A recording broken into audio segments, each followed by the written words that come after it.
afternoon. Happy New Year. Dumelang, Sawubona, Goeiemiddag. I think it is Goeiemiddag.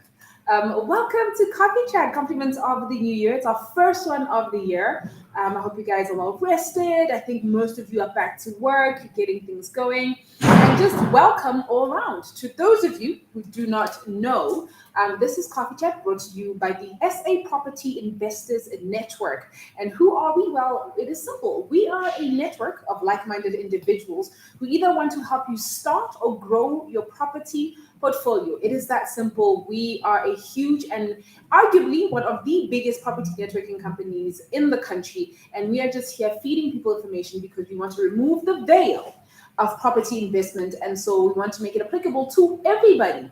However, for those of you who do not know, my name is Khali Maswani, and I'm going to be your host for this hour. Now, today we're talking about something that a lot of people kind of feel is far removed, especially people who are starting out in property, right? And that is student accommodation.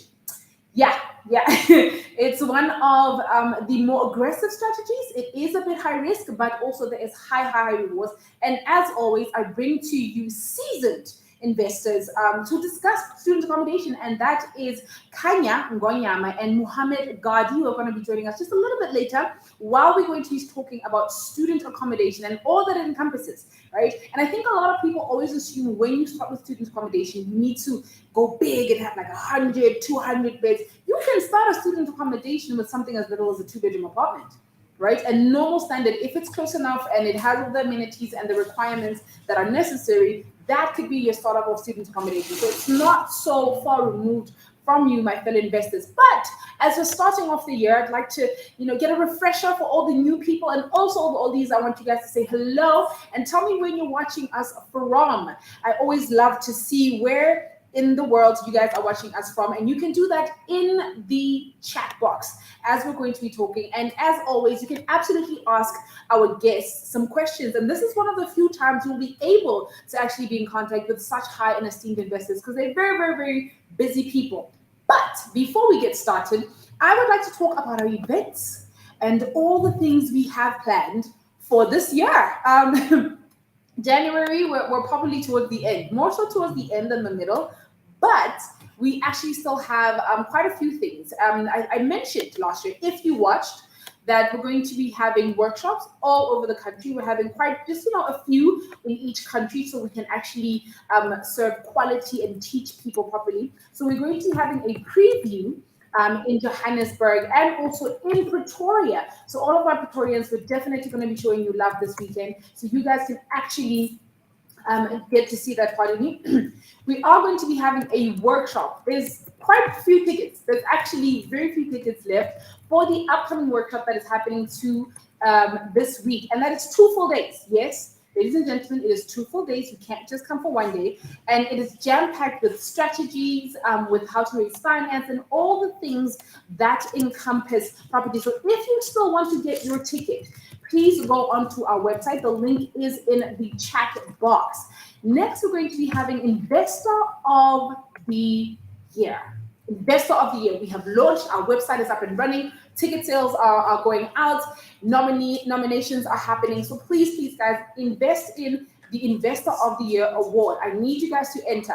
And as always, there is 10 categories now. So you have no excuse. Standard is the beginner, the most growth, and the big leagues. So you could have a bachelor apartment that you bought and it is your first property. You are eligible to enter Investor of the Year award. And if you are a big guy and you think, well, I don't want to be unfair and I don't want to enter with people who still have smaller portfolios, sir, there is a category for you, or ma'am, there is a category for you. And if you had rapid growth, you can also enter most growth. So those are the 3 main categories, and then we have subcategories. So you have no excuse. So guys, the link is in the chat box. Please enter Investor of the Year award. It is going to be phenomenal. It is bigger. It is better. It is at a gorgeous venue in Houghton. So I cannot wait to see you there. And as always, we're going to be having a few more events that are happening. All of that is happening in the chat box. We have Poverty. She's saying, hello, Kay, watching you from the road in the Free State. I hope FS means Free State. If it means something else, I'm sorry. But lovely to see you and to meet you. But as I said, just let me know where you guys are chatting from us, where you guys are chatting to us from. So if you're from the Free State, from Bloemfontein, anywhere in the world, just let us know. Now, let's get back to business. And the reason why you guys watch coffee chat, and that's for information, that's for knowledge, and that is for your ability to actually hone in the things that we give you. So I'm going to want you guys to give a huge, genuine shout out. Just clap your hands to send the thumbs up in the chat box. And that is for our guests for this afternoon. Please, ladies and gentlemen, help me welcome Mohamed, Gardee, and Khanya Ngonyama. How are you, gentlemen? We are fine. I'm fine, Khali. Fantastic, Khanya. Okay, and we're still waiting for Mohamed, who's also still joining. But as he joins us, we can get started with Khanya. We always have just a few questions that we'd like to start off with, and usually that's when some of the questions go into the chat box. But I think what the people want to know, and I feel like your bio is so phenomenal, if you would just let us know, who is Khanya Ngonyama? Thank you. Yes. Yes, Khanya Ngonyama is a property investor, but at the same time also a water and environmental scientist with a love for nature and at the same time a love for animals. But at the same time, besides being a scientist, also have a love for property. Hence, I got into property investing.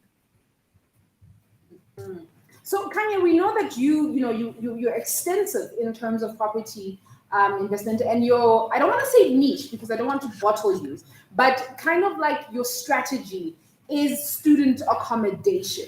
So I think the main thing, as I mentioned earlier, is that people are sometimes, for lack of a better term, a bit risk adverse when it comes to student accommodation, or a bit scared or cautious because they feel like it's, students, they can get rowdy, they can get, all over the place. So with you, like, how did you get started in student accommodation?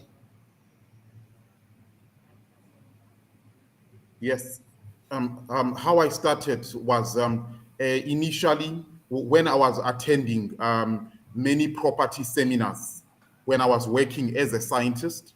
And then I thought that the way to go is to buy sectional title units, whereby I was investing in sectional title units in different places.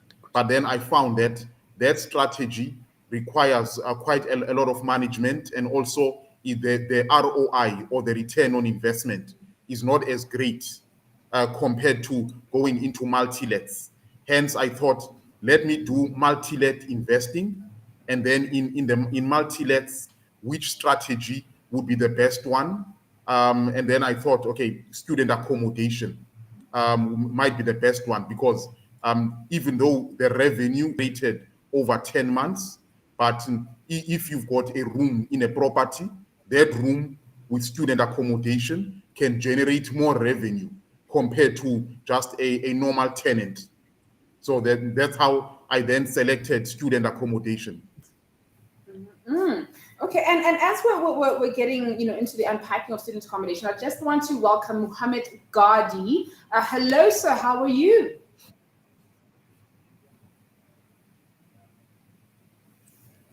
Hello, Mohamed.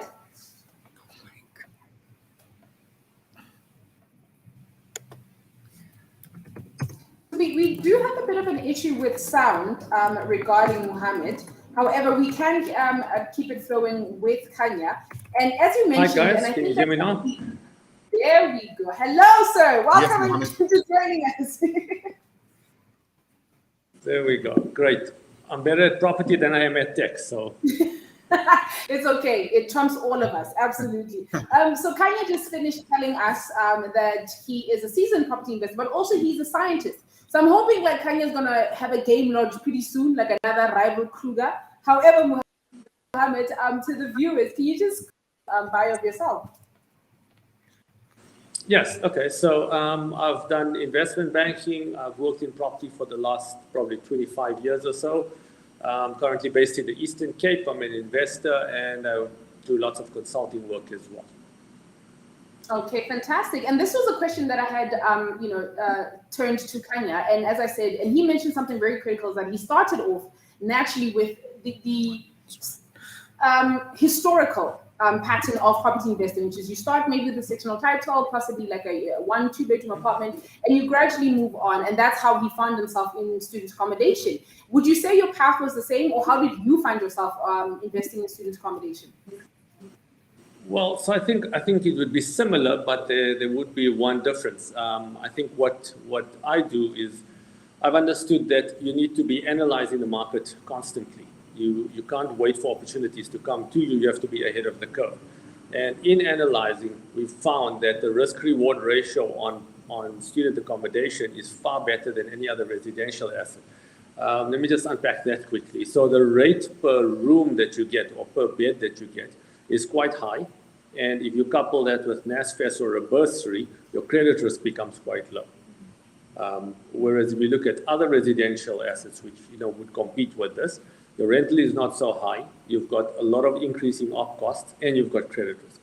So here, you're getting more money for less risk. It just makes it a great investment. Mm-hmm. And so, as you're saying that, I think it was similar to Khanya saying the return on investment ends up being, significantly higher than the standard buy-to-let or things of that model. But, this is a question to the both of you, but I'll start with Khanya.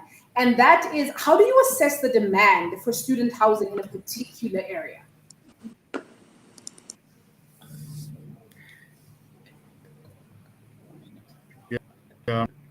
Yes, Khali. So how I self-assess the demand in an area is look at how many tertiary institutions or colleges would be located. Mm-hmm. And you, Mohamed?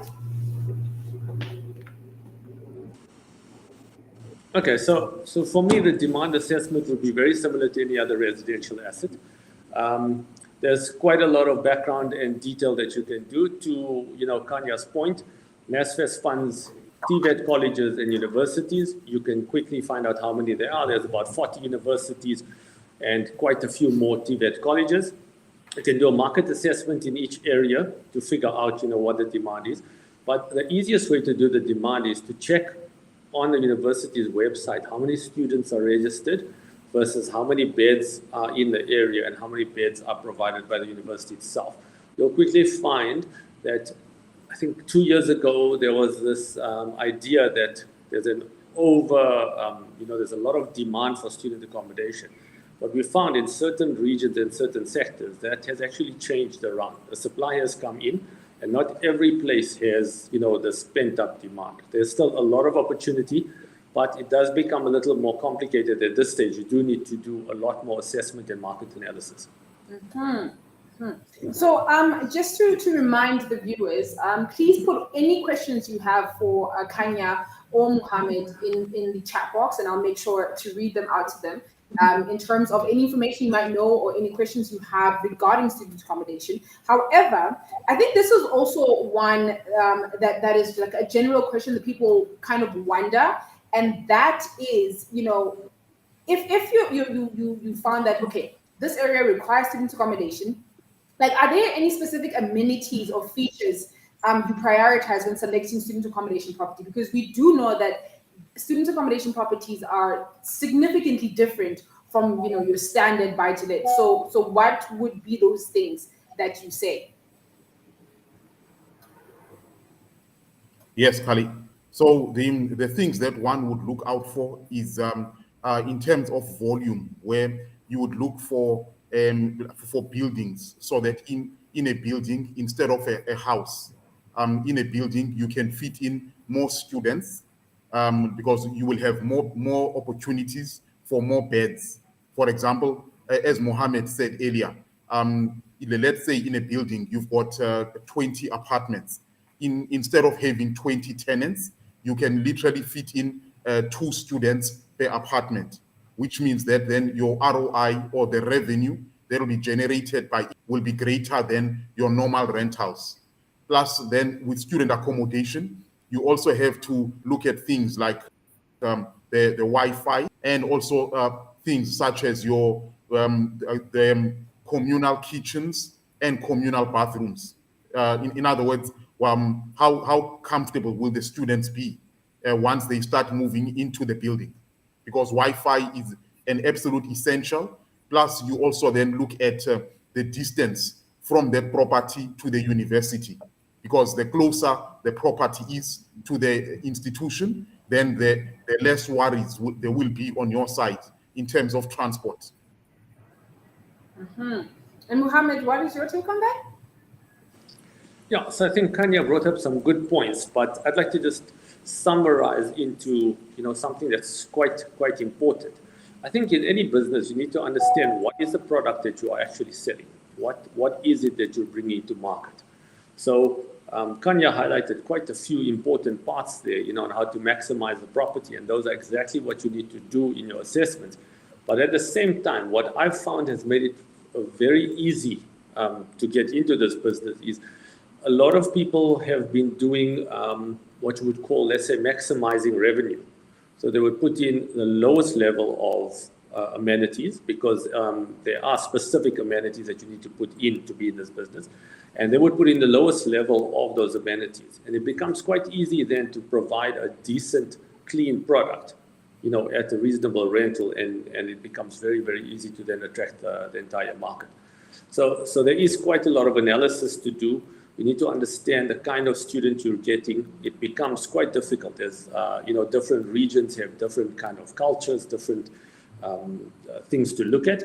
Khanya highlighted also you've got shared kitchens, you've got some shared bathroom spaces, etc. You need to manage all those kind of things. You can just put yourself in the shoes of a stranger moving in with you. What kind of things do you need to look at? Mm-hmm. And so you mentioned something that I found quite interesting. You said, it can be quite easy, but the big one, and Mohamed, you can answer this first, and then Khanya can answer it after, is the finance. Yes, you can, pardon me, you can start small, but as Khanya had mentioned, if you really want to optimize it, you go for the big buildings, you go for such. So then, another question is, how do you typically finance student accommodation investments, especially because it's such an interesting kind of model? So, Mohamed, you can answer that. Sure. So the banks have recently gotten their heads around this model. I think 5-6 years ago, it was still a very new thing. Not everybody understood it. A lot of people didn't even know how NSFAS works or how the bursary market works or how the cash market works. And it was quite difficult for the banks to do anything on that basis. Now that it's become sort of an established business and an established asset class, as long as you have all the right things in place, and those are the same things you would need for it to be a successful business, it becomes quite easy to finance. There's quite a few banks who are actually on a drive to finance student accommodation. I've also seen some government organizations that have been doing funding as well. So I think the funding part has become much easier now. But the more difficult part is to understand exactly what you're getting into and if the area is right and if everything else stacks. Okay, and Khanya, how do you find yourself typically financing it? Yes, Khali. Correct. As the asset class student accommodation has become more asset, the banks and institutions are more prepared to finance it. For example, if one focuses on the inner city areas, one can approach an institution such as TAF, the Trust for Urban Housing Finance, and then even ABSA themselves. They've now also amended one of their products, the one called Future Rental Income. But with that product, you have to ensure that the property has got the right zoning, or if it's a residential property and you are going to put in students, you have to, and you've got consent from your local municipality, because how the product works, the ABSA Future Rental Income one is that besides assessing your current income, whether it's your salary or your rental income, ABSA then also looks at what is the potential income for that property by getting some data from TPN. And then by having a look at that projected rental income, they then add it also to your affordability.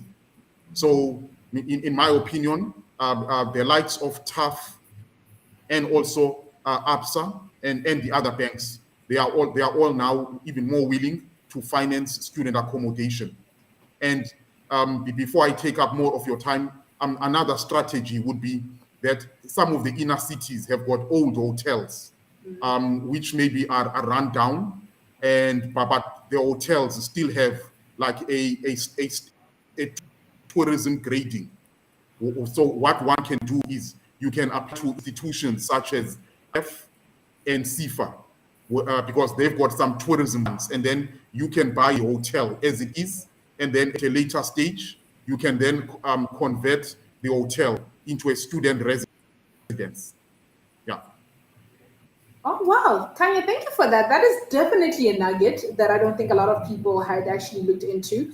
So we're getting a lot of questions in the chat box, but I just have one more question and then we can go to the questions the viewers are asking. And that one is this one. This is a personal one that I've always wanted to know. And that is, what strategies do you employ to mitigate risk associated with student accommodation investments? Yes. Okay. With student accommodation investments, the big is usually things related to maintenance, because as you mentioned yourself earlier, students can be rowdy. Plus also the fact that as a student accommodation investor, you also need to be responsible for the utilities such as the water and electricity. So some of the things that one can implement is installing like your solar.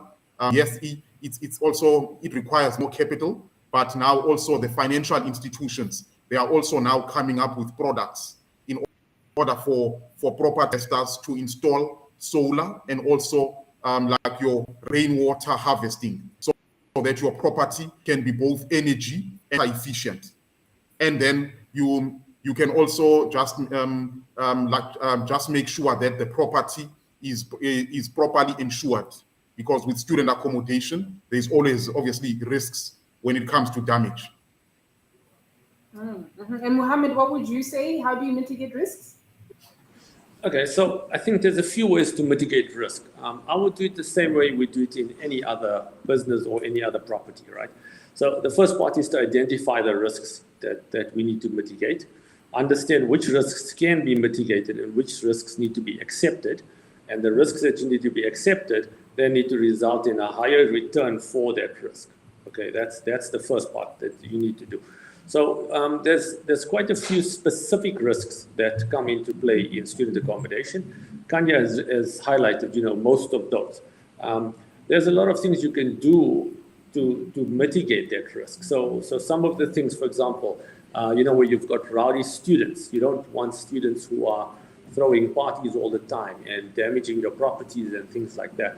And the problem with the behavioral aspect of the student is not just what it does to your property, it's what it does to the other tenants in the property. If you have one person who's bringing a bad vibe, I'm not sure how else to say it, but it seems that the current generation is a little bit different from when I was at university. They won't tell the landlord, listen, there's a problem. They'll actually just leave. So you'll end up getting 4 students leaving, and then only you'll realize there's one person who's actually misbehaving. So what I do in my property is we have an extremely strict screening measure.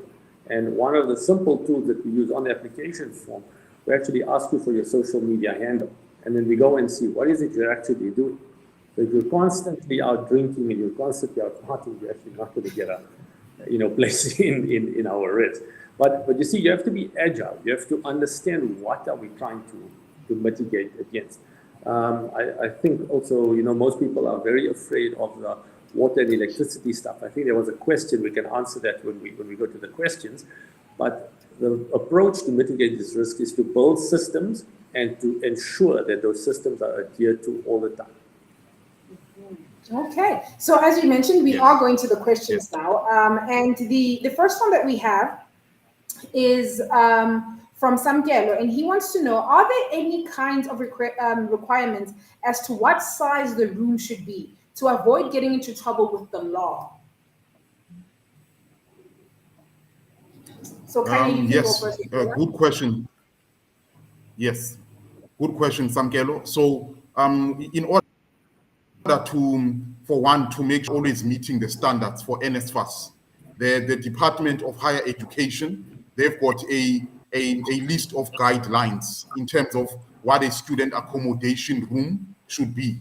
For example, Mohamed will correct me if I'm wrong, but the minimum size for a single room is, I think it's 14 square meters. So you must always ensure that the amount of students that you are fitting into a room meets the minimum size of the room. And Mohamed, is that correct? I think we just have a slight error there. The minimum size for a double room is 14 square meters. Single room, the minimum size is 7 square meters. But what we found is different municipalities do have different planning criteria. It's in Joburg, for example, it's become 8 square meters. In Northwest, 7.5 square meters. I would suggest the following. There's a document that you can actually go and look for. It's called the Minimum Norms and Standard for Student Housing. That's a document that Khanya was referring to, that outlines exactly what you need to do. So that gives you the minimum. And then at the same time, you can actually, take a piece of paper, draw out the size of a room, model what kind of furniture you can fit in there, and you'll see 7 square meters is kind of small. It would be better to offer 9 square meters. You have bigger rooms, a better product, but it's not that much bigger. But yes, the answer is minimum of 8 square meters is what you would need for a single room, 14 square meters for a sharing room.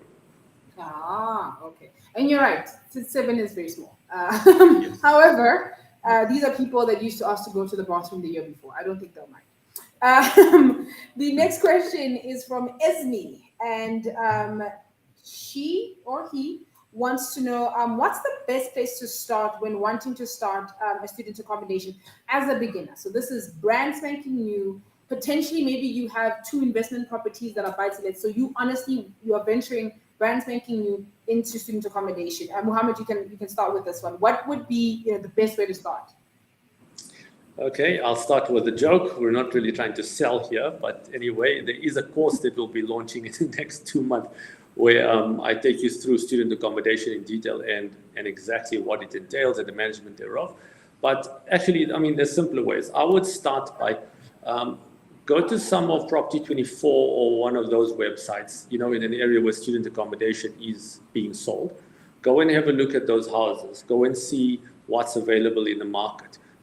Do some analysis, do some feasibilities, build your own model to understand what do I need to provide, what's it going to cost me, how does it work, etc.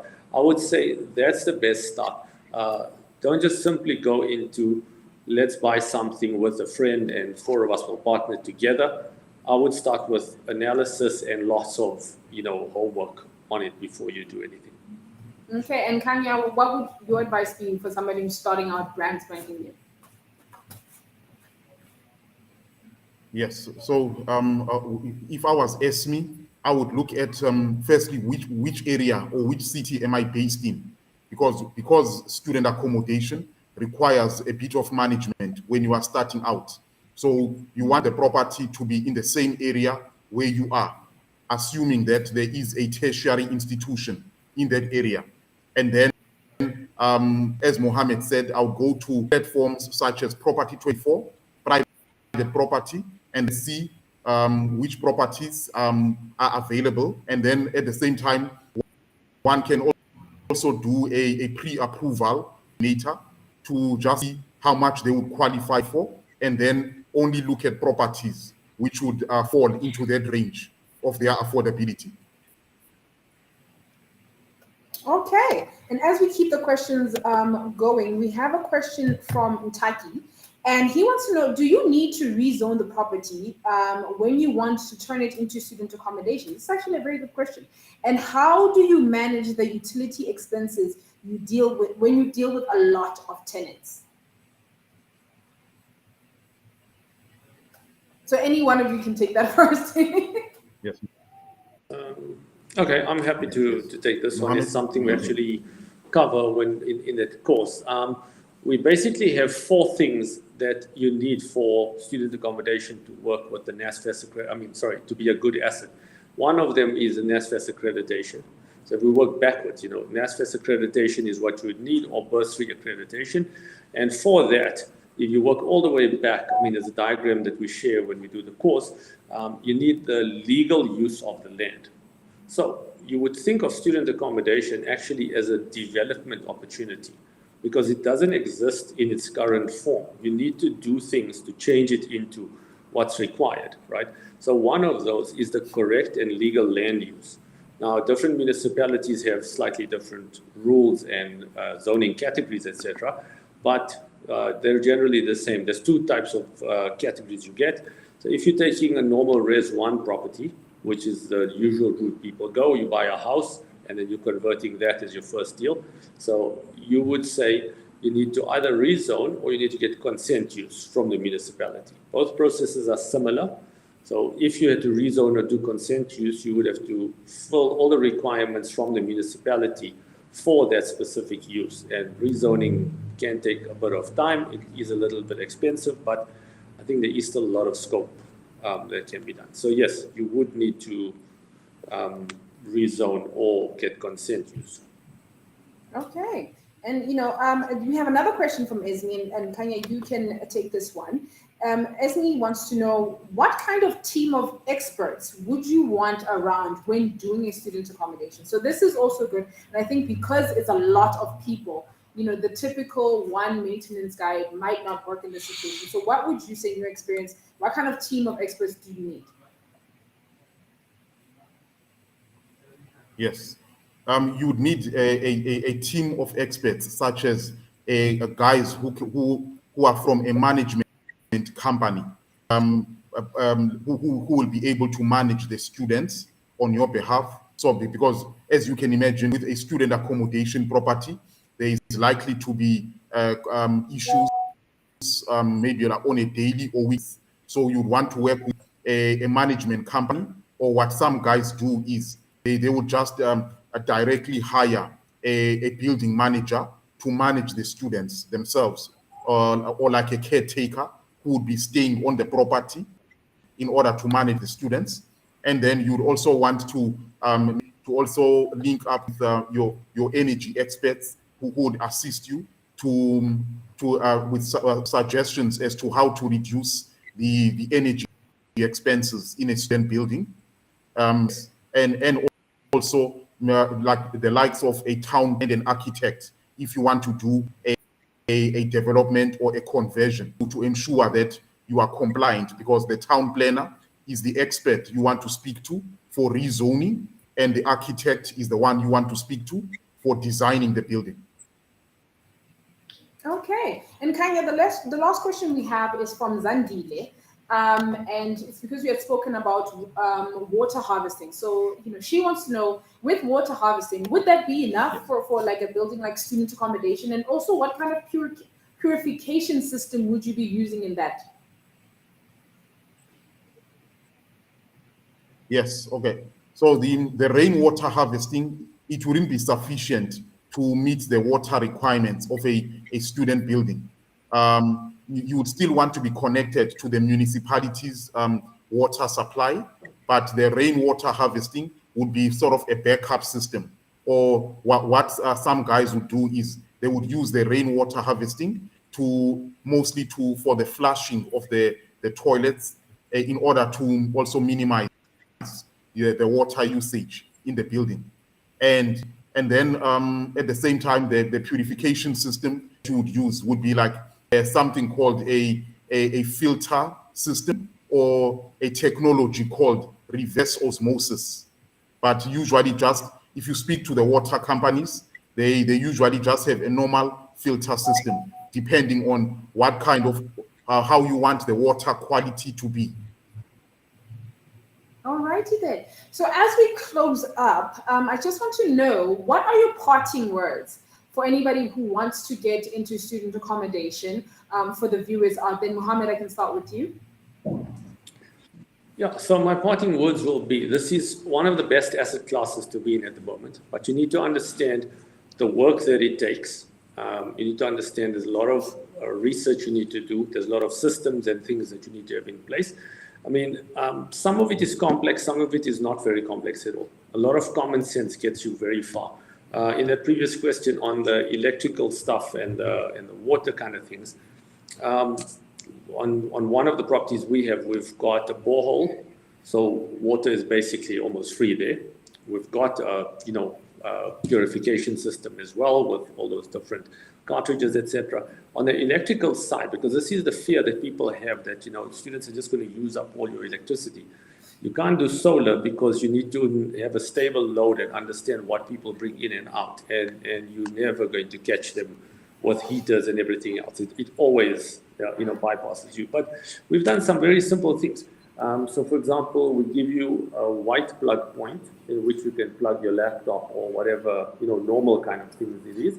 And the breaker in the box, we link 3 rooms together with a 10 amp breaker. If you plug anything more than 10 amps in there, that thing cuts, you need to call someone to put the switch back up again, and it becomes an issue. Then we have a different, a different circuit where we use what's called a dedicated plug. It's a red plug, which is smaller than a normal plug. So you actually can't plug anything in.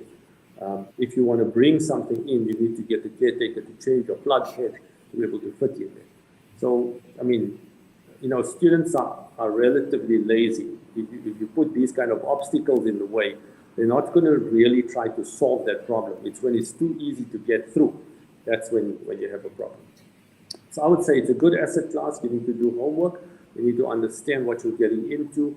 And I think it makes quite a bit of money at this point in time.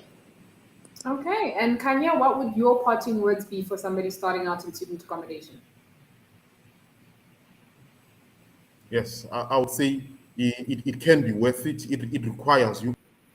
You must prepare yourself for managing the property because it does require some management.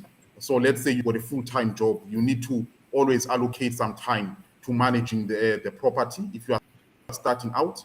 And then as you grow, and maybe then you go from residential to commercial buildings. You can then also try to design the buildings in such a way that each room will be like a self-contained apartment.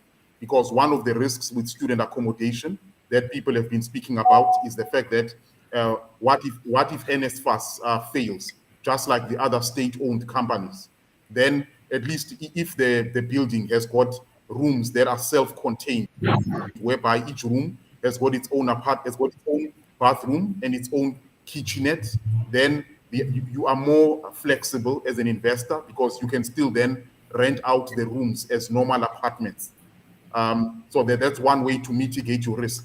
Unlike a building whereby the bathrooms are communal and the kitchens are communal, because those ones wouldn't be that attractive to young professionals. So that's one thing one must take into account as they scale up from residential to commercial. Okay, thank you so much, gentlemen. I'm sure our viewers got a lot of insight and beautiful nuggets in terms of student accommodations. I want to say again, thank you so much for joining us and have a fantastic afternoon. To the viewers, before I say goodbye, I want to say thank you as always for joining us. But as I said, we have quite a few events happening in the upcoming months, which is January and February. And this is an important one, is that Coffee Chat will now be happening bi-weekly. And the reason for that is so that we can give you phenomenal guests, not that we hadn't before, but we can give you more insight, more depth, and give you experts as the same that we brought you today with Khanya and Mohamed. So we're only going to be having Coffee Chat once every 2 weeks. So the next one will not be next week, but the week after that. So you just start counting from that. However, if you want to know when the next Coffee Chat is going to be happening, or if any of our events are, that's going to be in the events on our website, and that link will be in the chat box. Also, please don't forget to get your tickets for our upcoming workshop. It's a 2-day full workshop. We have very few tickets left, but we still can accommodate a few people, and that's happening this weekend. Alternatively, we're going to be having a preview in Pretoria, and also the dates for that will be in the link in the chat box. From me to you, as always, see you next.